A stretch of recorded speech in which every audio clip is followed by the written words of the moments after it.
page 216. Meanwhile, Abner, son of Ner, the commander of Saul's army, had taken Ishbosheth, son of Saul, and brought him over to Mahanaim. He made him king over Gilead, Asher, and Jezreel, and also over Ephraim, Benjamin, and all Israel. Ishbosheth, son of Saul, was 40 years old when he became king over Israel, and he reigned 2 years. The house of Judah followed David. The length of time David was king in Hebron over the house of Judah was 7 years and 6 months. Abner, son of Ner, together with the men of Ishbosheth, son of Saul, left Mahanaim and went to Gibeon. Joab, son of Zeruiah, and David's men went out and met with them at the pool of Gibeon. One group sat down on one side of the pool and one group on the other side. Then Abner, son of Joab,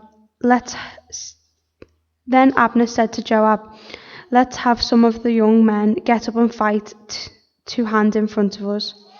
"All right, let them do it," Joab said. So they stood up and were counted off, 12 men of Benjamin, and Ishbosheth, son of Saul, and 12 of David. Then each man grabbed his opponent by the head and thrust his dagger into his opponent's side, and they fell down together. So that place in Gibeon was called Helkath Hazaraim. The battle that day was very fierce, and Abner and the men of Israel were defeated by David's men.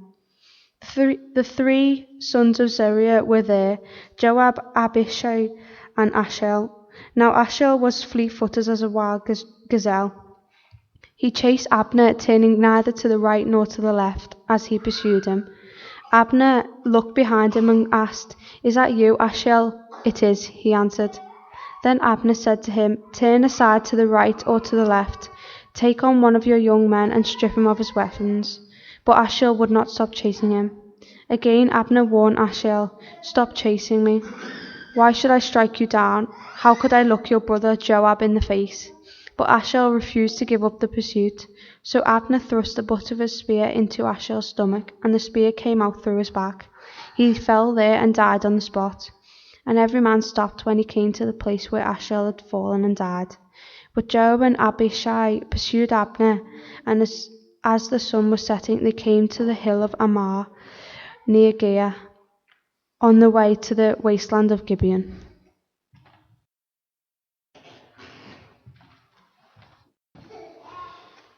So we're going to chapter 3 and starting at verse 6. During the war between the house of Saul and the house of David, Abner had been strengthening his own position in the house of Saul. Now Saul had a concubine named Rizpah, daughter of Aiah. And Ishbosheth said to Abner, "Why did you sleep with my father's concubine?"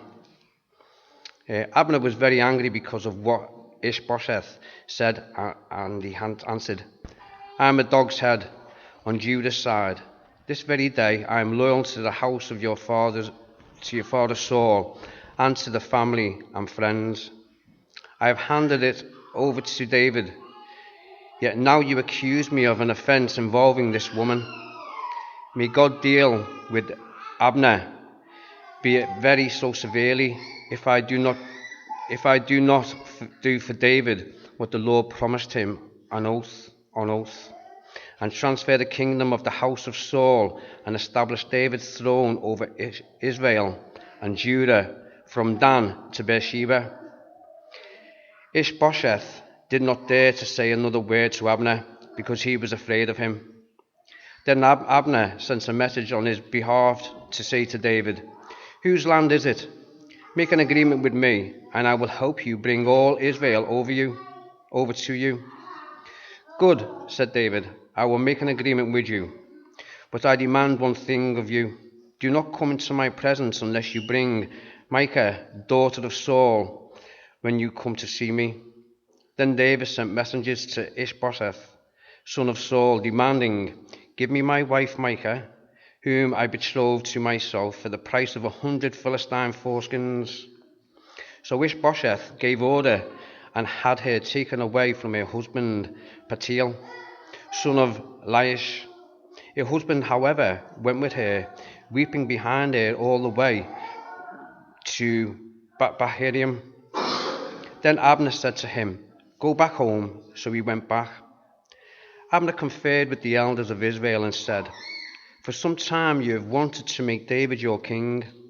Now do it, for the Lord promised David, 'By my servant David, I will rescue my people, Israel, from the hand of the Philistines and from the hand of all their enemies.'"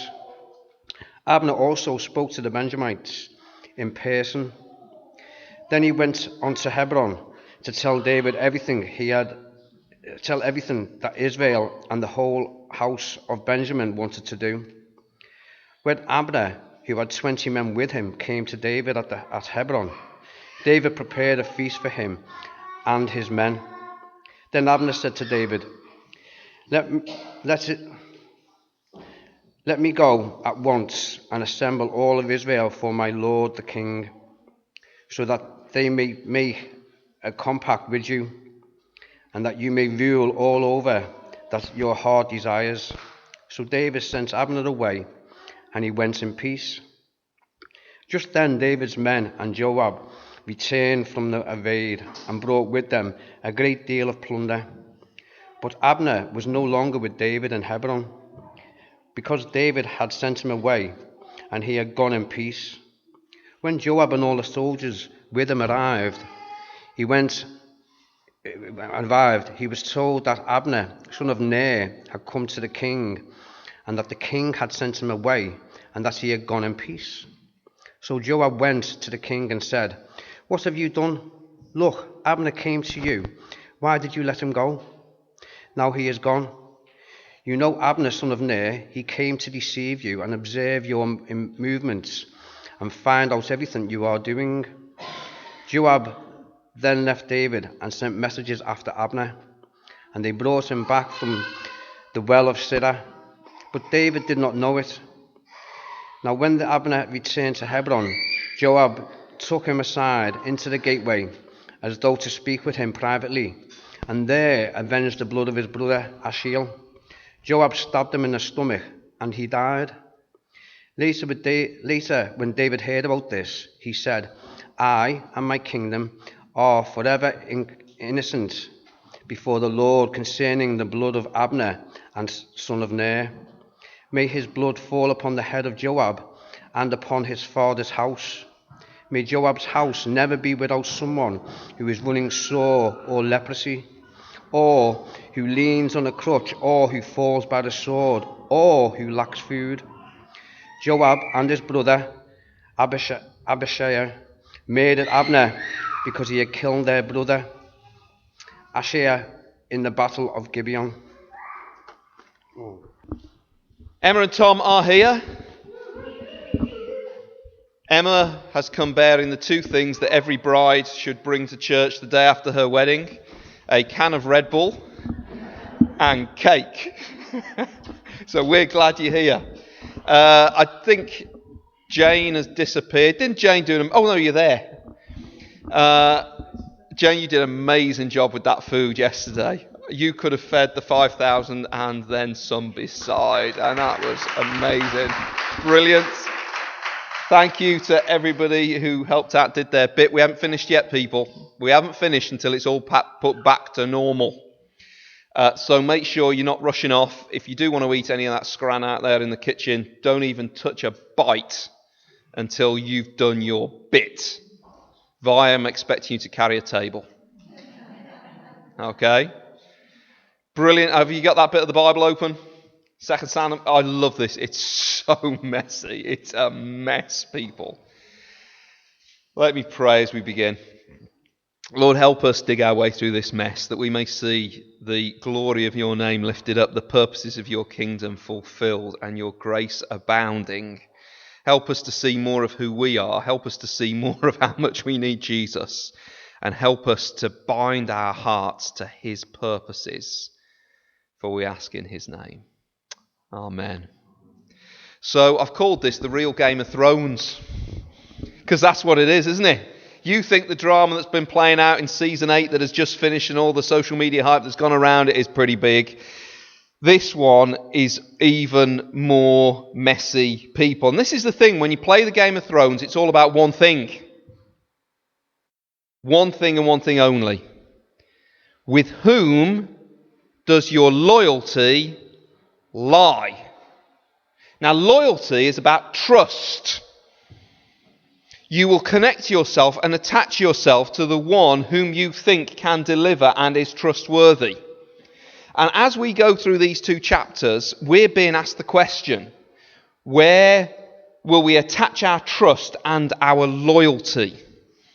Because it would be easy to think that King David has got nothing down for him, because he's always looked pretty weak.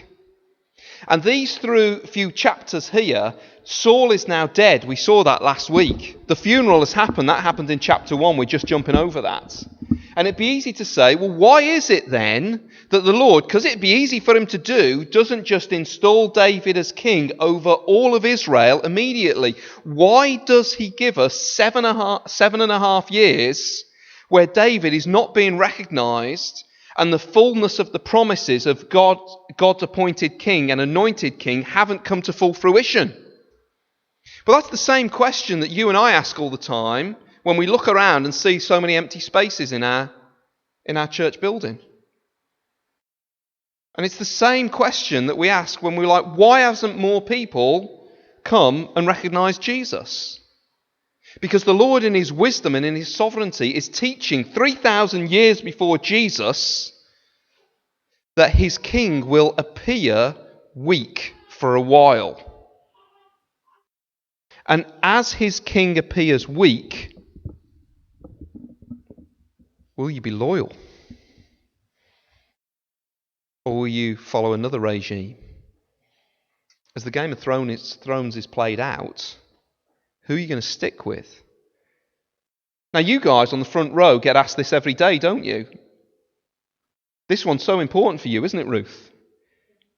Because every day there is the temptation to be loyal to all the other worldly authorities and other supposed kings that everybody else in school is following. Oh, it's not just them on the front row, it's you guys sitting there as well, isn't it? We feel the tractor beam pull to either establish our own kingdom or pursue our own goals, because Jesus Christ doesn't look like he's the conquering Lord, does he? It's really difficult to stick with him. This is the story in 1st and 2nd Samuel of the guy who was the shepherd boy who became the emperor of the Middle Eastern territory. I mean, that's ludicrous, isn't it? It's like saying John T is going to be the next president of the United States of America. What do you think of that, John T? Dan's saying, over my dead body. Ruth's saying, no chance. And we're all saying that couldn't happen. It was exactly the same back then. Do you remember what they said? Do you remember David? He was so puny and scrawny that his dad wouldn't even bring him out before the prophet Samuel when Samuel came round to tea saying, show me your sons. Do you remember Goliath, who when David rolled up in front of him with a couple of sticks and a staff, Goliath nearly died of laughter. That didn't last very long because the giant went down. Do you remember when Saul offered David his eldest daughter's hand in marriage? David was like, who am I? I'm the smallest. Do you remember the Philistines when David went over to them? They were going to kill him until they had mercy on him because he had a dribble problem. And yet he is the one who is going to be emperor of the Middle East. Where's your loyalty going to lie? Do you remember what they said to Jesus?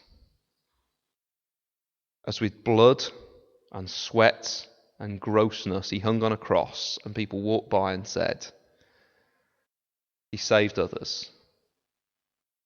If he can save himself, come down off that cross.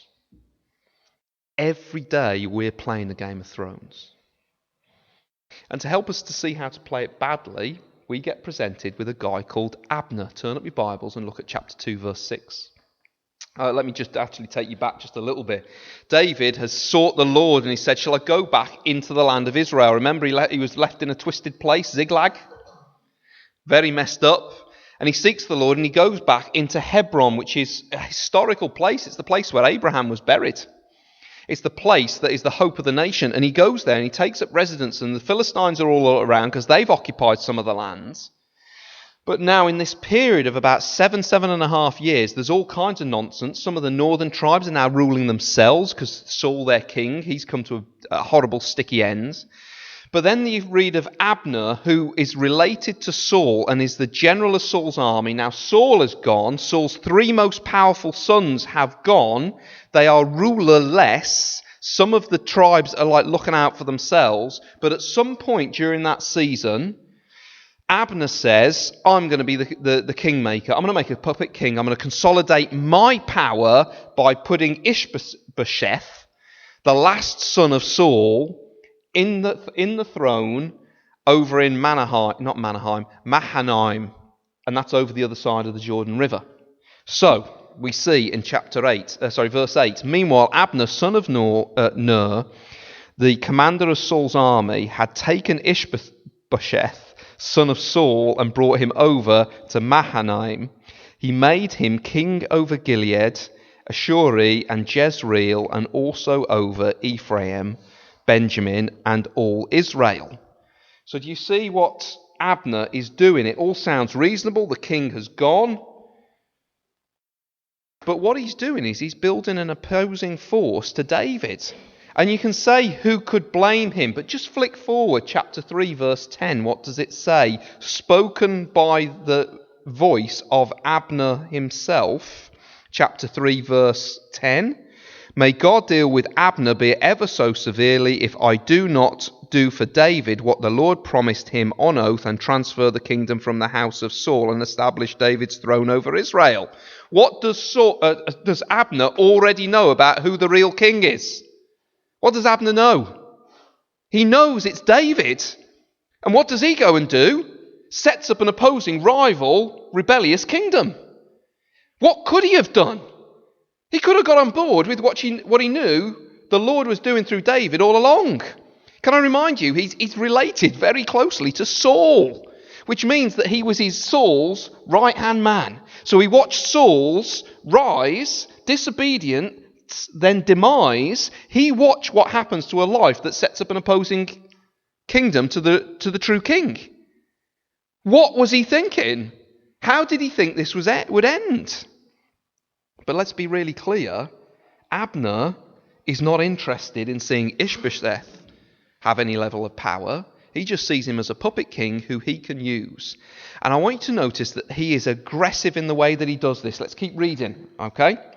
Verse 10, Ishbosheth, son of Saul, was 40 years old when he became king over Israel, and he reigned 2 years. The house of Judah followed David. The length of time David was king in Hebron over the house of Judah was 7 years and 6 months. So we're towards the end of that 7.5 years. So Ishbosheth is set up as king. Verse 12, Abner, son of Ner, together with the men of Ishbosheth, son of Saul, left that place and went to Gibeon. So they go on the aggression, not against the Philistines, but against who? David and his men. Verse 13, Joab, son of Jeruah, who is David's general, okay? David's general, and David's men went out and met them. So they take a defensive posture at this pool because their guys are coming down at them. It'd be like meeting in the middle of Speak for a bit of a bang-off. They're just like, hold on, we're going to protect our territory here. And so you've got all these opposing men, and they say, listen, okay, this could end really badly for everybody here. Let's stick in the best champions. We'll have a contest of champions. You pick your 12 best, we'll pick our 12 best, and away we go. And hopefully we can save some bloodshed. So, I mean, we've seen that even out of this building in the past, haven't they? When the football teams have gone to opposing football teams' places, they haven't just taken a football rattle. They've taken axes and knives, okay? It was that kind of thing. The battle was about to go off. Verse 14, then Abner said to Joab, who was the aggressor? Who was the aggressor? Abner.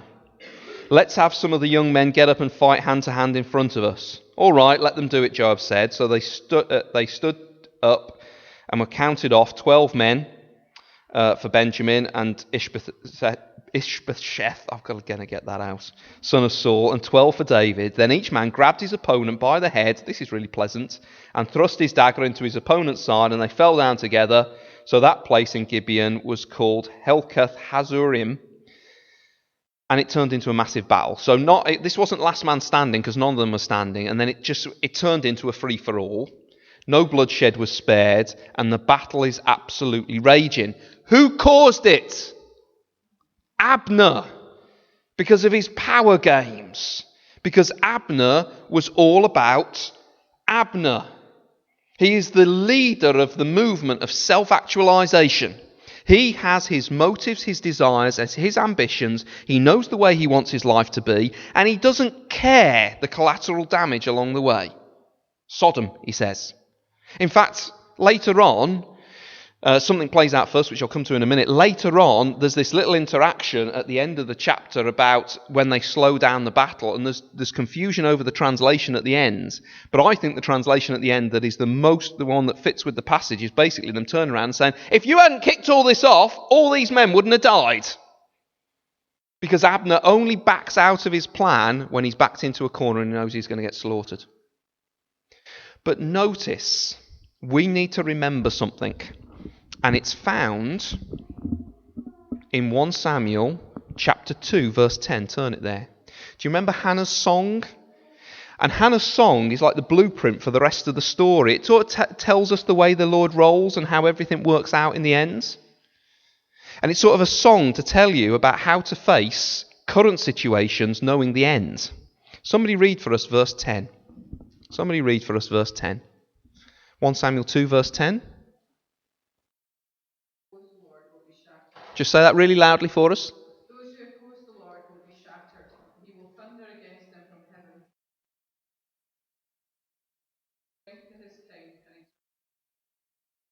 Do we get that? What's going to happen in the end to those who stand against, oppose, and try and beat down the purposes of his king? They will be shattered. And at this stage, we see the beginnings of that shattering happen, because there's this strange sort of fight thing that happens in the midst of the battle. Okay, can you see it there in verse, hold on, where do we get to? Verse 18. The three sons of Zeruiah were there, Joab, Abish, that one, and Asahel. That's the one we're interested in. Now, Asahel was fleet-footed as fleet-footed as a wild gazelle. He chased Abner, turning neither to the right nor to the left. So this is sort of Mo Farah chasing the rock. This is like Ben Campbell chasing Weston. Okay? The end of the chase, we all know who's going to catch up with who, but then it's going to turn into an almighty mess. Then Abner said to him, turn aside to the right or to the left, take on one of the younger men and strip him of his weapons. But Asahel would not stop chasing, which is his job, by the way. His job is to kill the opposing team's general. So he keeps at it, but Abner's like, this is going to go badly, because I know I'm going to open a can of whoop-ass on him, and if that happens, the general of the opposing army, I'll never be able to stand in front of him again.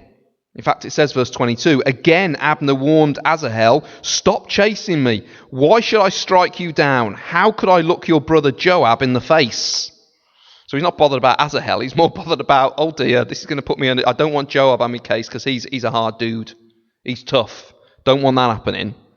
But Asahel refused to give up the pursuit, so Abner thrust the butt of his spear into his stomach. You ready, Kosh? You're going to like this bit. And the spear came out through his back. Eesh. Apparently back then in those days, the spears, they were it was so that you could it was sharp both ends, so you could stick it in the ground between fights when you're having a breather and having your can of Red Bull.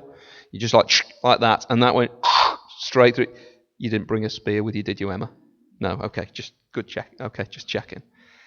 And so actually this is the first of 4 times that somebody's going to get gouged out through the stomach in this book. It's horrible, isn't it? But do you see what's going on here? There's the beginnings of his undoings, and we'll see how that works in a little while. What are we supposed to see? We're supposed to see that this guy is an idiot because he's building his life against the true king. He's watched other people's lives built against the true king, and it didn't work out particularly well for them. But he's like, and this is showing us something about the power of selfish ambition and its destructive ends. Now we need to slow down and think for a second, because to the degree to which you sort of flirt with and allow in selfish ambition and the building of your kingdom and the shaping of your little kingdom your way, is the degree to which you are at real risk of being, as Jane read for us, somebody who is opposed by the Lord who ends up being shattered. Now it can happen in a small way, even for believers, because the Lord loves us too much and he will not share his glory with another, and he will get in our way. But make no mistake that the ends that we're going to see for Abner will be the end of anybody who builds a kingdom against him. But to Abner, he's just doing what he sees fit. To people in Speak, they're just living for what they choose to live for. But if it's in opposition to the king, it's not going to end in a great place. So what about Abner? He's kicked off a whole civil war and opposed the king. Is that where he ends up? Well, no. I should say this at this point. I want you to notice David. He would have been under huge pressure to try and claim the throne. But he doesn't do it. He doesn't push forward. But look what happens in chapter 3, verse 1. The war between the house of Saul and the house of David lasted a long time.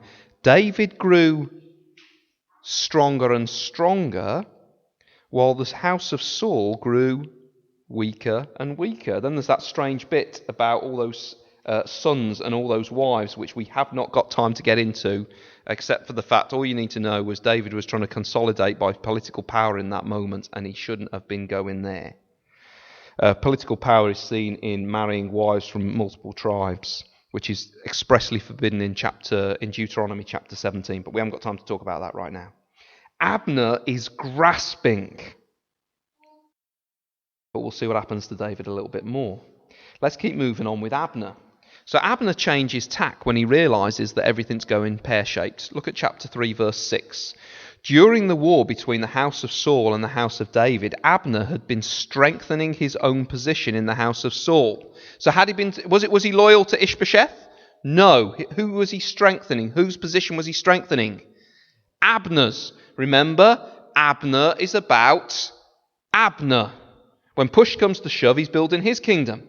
And then there's this strange bit of intrigue that happens in the royal court.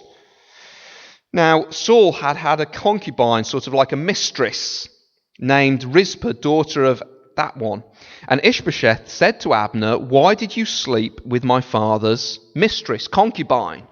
Because if he had done, it's basically Abner saying, "I'm the real big dog now. This is a power grab. Because I get to sleep with the old king's missus. That means that, well, I'm assuming that position." Now, we don't know whether he had actually done it. We don't know whether Ishbosheth was just paranoid. We do not know what had actually gone on, but it becomes the occasion for something to happen. It becomes the occasion that Abner uses to do his next powerful move. Abner was very angry because of what Ishbosheth said, and he answered, "Am I a dog's head on Judah's side? This very day I am loyal to the house of your father Saul and to his family and friends. I haven't handed you over to David. Yet now you accuse me of an offence involving a woman?" You hear the pride dripping out of this? May God deal with Abner. This is the first time that Abner mentions the Lord.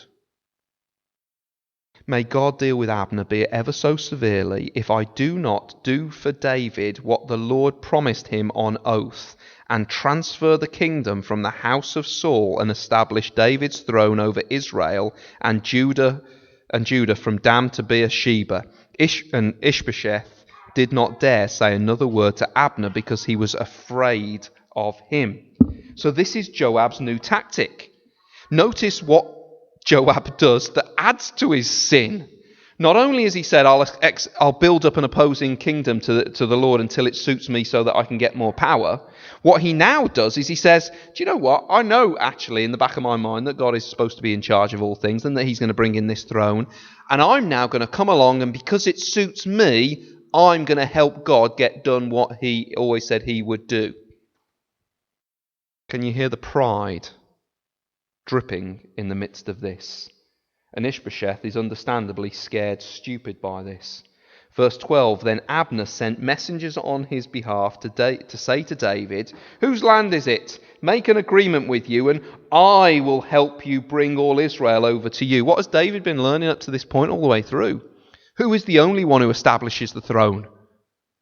Who is the only one who establishes the king? It's certainly not David, and it's certainly not Abner. It's the Lord. But do you get his selfish ambition? And we see his selfish ambition swing the other way. What do I mean by the other way? He's in this moment where he could be making the most important decision of his life. It's the most important decision that anybody can make in their life. It's to receive God's king as God's king. But when we look a little bit deeper, this isn't offering loyalty to David. Why is he doing it? Is it love for God? Is it love for God's kingdom? Is he going over and sort of doing the religious thing and getting on board with God's plan because he just loves the Lord? Why is he doing it? He's doing it because he loves Abner. And I want you to see this straight away. And I've spoken about this. It's been a while since I've spoken about this, but we need to see it really, really clearly. He's using David as his king to get what he really worships. And what is it that he really worships?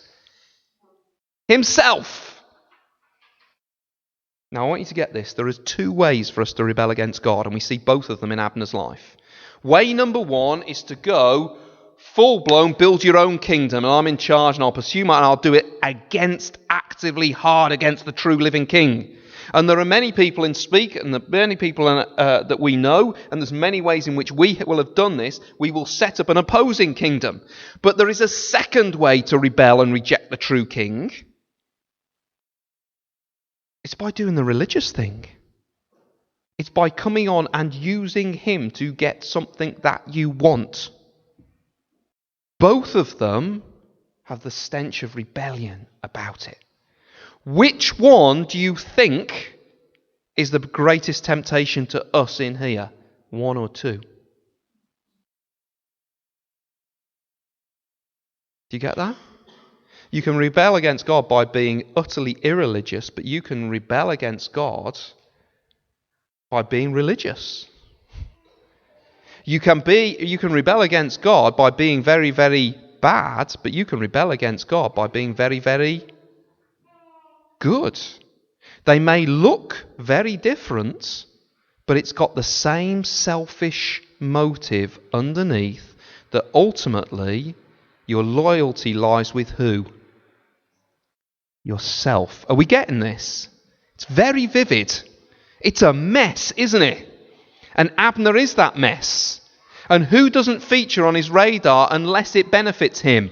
The living Lord. There is no repentance here. He had this moment, that greatest of all decisions for anybody is, will I pledge my loyalty to the true king? And he ruins it. David even offers him a banquet. He offers him peace. He offers him graciousness. The Lord's anointed welcomes the one who has fought against him. And the one who has fought against that Lord's anointed just tries to use it for his own ends. Is that going to end well? Will the Lord allow that? Think back to what Jane read. What happens to anybody who tries to build themselves up and come against his king? Shattered. And do you want to see it play out? Let's follow it. Chapter 3 we're in. Let's take it up from verse 13. "Good," said David, "I will make an agreement with you, but I demand one thing of you. Do not come into my presence unless you bring Michal, daughter of Saul, when you come to see me." Then David sent messengers to Ishbosheth, son of Saul, demanding, "Give me my wife Michal, whom I betrothed to myself for the price of 100 Philistine foreskins." How many did he actually get? Do you remember? 200. Come on, you people, you got to know about your foreskins. Right, where was I? Forget that was irrelevant. So Ishbosheth gave orders and had him... now this is a strange thing going on here, and I haven't got time to talk about this, but it seems as if what David is doing, he's getting back what is rightfully his, but also doing it with a bit of diplomacy on the end, because if he can regain his removed betrothed wife and have her back, that would look good in the eyes of Israel. So he's sort of doing a bit of political wrangling, and you're left with this poor guy who's crying somewhere. So Ishbosheth gave orders and had her taken away from her husband, Paltiel, son of Laish. Her husband, however, went with her, weeping behind her all the way to that place. Then Abner said to him, you can imagine Abner going, "Go back home." So he went back. So there's more collateral damage along the way. Verse 17, "Abner conferred with the elders of Israel and said, 'For some time you have wanted to make David your king. Now do it. For the Lord promised David, by my servant David, I will rescue my people Israel from the hand of the Philistines and from the hand of all their enemies.'" And you're just like, what is wrong with you, Abner? You know that the future of your people and your very life is wrapped up with David. Why don't you give him your wholehearted loyalty like Jonathan did? Why are you doing Saul again?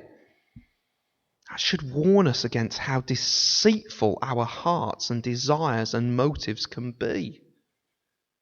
We can, with 1 minute, almost with the same voice, praise the Lord, and then utterly dishonour him with the pursuit of the things that we think we have to have. It's ugly.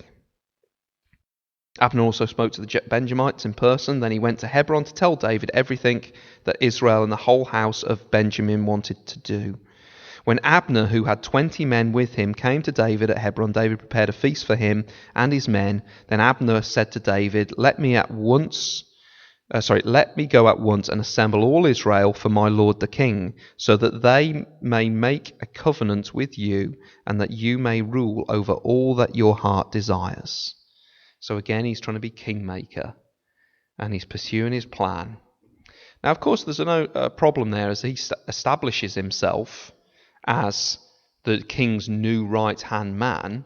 Who might have something to say about that? Who was the king's old right-hand man?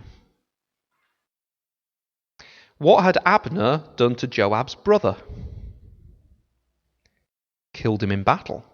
Do you think there might be a bit of bad blood? And this is how Abner gets shattered. Through his own doing, through starting a fight with the wrong person, behind the scenes, it's all going to work out. Just then, David's men and Joab returned from a raid and brought with them a great deal of plunder. But Abner was no longer with David in Hebron, because David had sent him away and he had gone in peace. When Joab and all the soldiers with him arrived, he was told that Abner son of Ner had come to the king, and that the king had sent him away, and that he had gone in peace under a banner of peace. At which point Joab is hopping mad. So Joab went to the king and said, "What have you done? Look, Abner came to you. Why did you let him go? Now he is gone. You know Abner, son of Ner. In other words, you know he's a treacherous, lying little toad who's only interested in himself. What were you thinking?" And that was all the justification that Joab needed to take into his own hands his motives and his priorities. And he takes matters into his own hands. He goes against King David. He came to deceive you and observe your movements and find out everything you are doing. And Joab then left David and sent messengers after Abner, and they brought him back from the well of Serai. But David did not know it. Now when Abner returned to Hebron, Joab took him aside into the gateway. And so, remember, he was under a banner of peace and protection. Remember that Abner had killed Asahel under the terms of war, but now Joab takes him aside, and he's feeling confident enough under the banner of peace to feel safe, even with Joab there, thinking, okay, let bygones be bygones. But what does Joab do? And there, to avenge the blood of his brother Asahel, Joab stabbed him in the stomach and he died. And later we're going to find out that David had to distance himself from this, and we'll come back to that in just a minute. But what you need to realise is that though the king may look weak, and though the king may not be forcing through his kingdom rule at this time, there is a sovereign God who is very, very present, ensuring that his king is established and all who stand against his king are flattened. And we see this play out so quickly. Let me ask you this. Does that give you confidence that even when it looks pathetic and weak to show your loyalty to Jesus, does it give you confidence that you're on the right side? We need confidence, don't we? Because we, I don't know whether you've noticed this, are in the minority. In Western culture and in Europe, we are in the minority. And there are all the temptations to turn around and to turn away. But what we see here is that when God has promised to establish his king, anybody who comes against that kingdom or tries to use that kingdom, their end is already written. And the strange thing is that by the end of this chapter, David is more established. In fact, the text, and let me read it towards the end, David goes through quite an elaborate display of distancing himself from what Joab has done, but the text points out something. I think I counted it up, and it's 6 times that it says this, about how all Israel spotted the way David was not responsible. He wasn't a throne grabber. He wasn't using his power to push through and flatten Saul. And the result was his kingdom gets built up. Let me read from verse 35. Then they all came and urged David to eat something while it was still day, because he'd been mourning. But David took an oath, saying, "May God deal with me, be it ever so severely, if I taste bread or anything else before the sun sets." All the people took note and were pleased. Indeed, everything the king did pleased them. So on that day, all the people and all Israel knew that the king had no part in the murder of Abner, son of Ner. So do you see that this is a total mess and total chaos, with people's motives and selfish ambitions being on show, with them trying to build their petty little kingdoms, and by the end of it, who's the only one left standing and whose kingdom is built? The anointed king. Do I need to tell you what this reminds us of? Do you remember the Romans and their ambition? Do you remember the Pharisees and their evil scheming? Do you remember that the pair of them, the unthinkable bedfellows, came together to battle and to plan against Jesus? Do you remember how at that point, when all their plans were coming together and it looked like the real true King Christ was losing as he was on that cross, they gloated? Who is he? What possible good could this guy do? There is no future for him. And in that moment, he was winning the greatest victory that history has ever seen. And he rises triumphant. Nobody outside of this room in Speak has heard of a Pharisee before. They're gone. They're flattened. They're shattered. Romans? But 2.4 billion people on this planet affiliate to Jesus Christ. Does that make a difference for you? Oh, it should. It makes a difference to you if you believe that the King is going to rule and win in the end. Chuck Colson tells a story of a Cuban prison that was built in a remote area way out the way, where Castro would send political dissidents, anti-communists, and most of all Christians.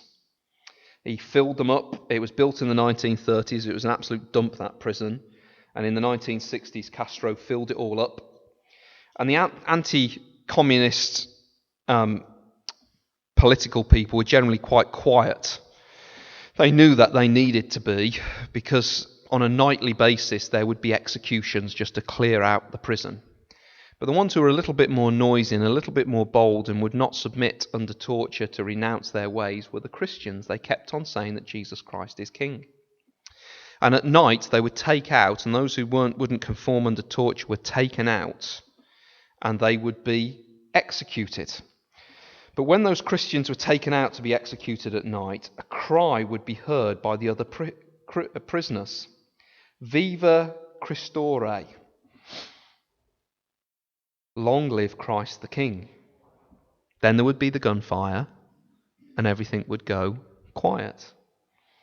In the end, the execution squads got very wise, and they would end up having to gag the Christians before they took them out to execute them. They couldn't stand the victorious defiance of the prisoners saying, "Long live Christ the King.